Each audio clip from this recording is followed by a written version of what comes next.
আমি শিক্ষিত তোরা যে জ্ঞানটা দিলাম তুই তো বুঝলি না, তুই আমার জ্ঞানটা দিলি ভাই, জায়গা তোর মতো তুই টাকা আমার কাছে আমি দেব।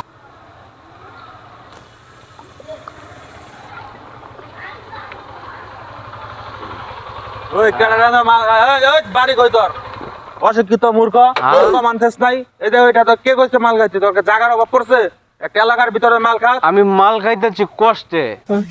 কিসের কষ্ট? হ্যাঁ তোর গাড়ি বাড়ি কি লাগবো, কি কষ্ট তুই কো আমার, আমি তো তোর কি কষ্ট তোর? আমার যে কিসের কষ্ট এটা আপনারা কেমনে বুঝাবো আমি? শুনবেন কষ্টের কথাটা? আচ্ছা ক দেখি তোর কি কষ্টটা আমি শুনি।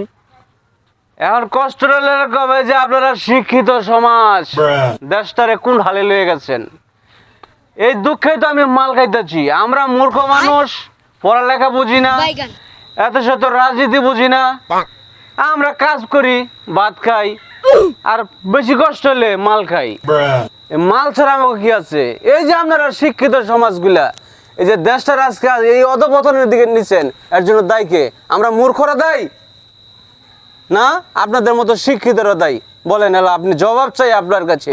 বলে ভাই তোরা বুঝানোর মতো ক্ষমতা আমার নাই, ঠিক আছে? মানে আমি শিক্ষিত তোরা যে জ্ঞানটা দিলাম তুই তো বুঝলি না, তুই আমার জ্ঞানটা দিলি ভাই, জায়গা তোর মতো তুই টাকা আমার কাছে আমি দেব।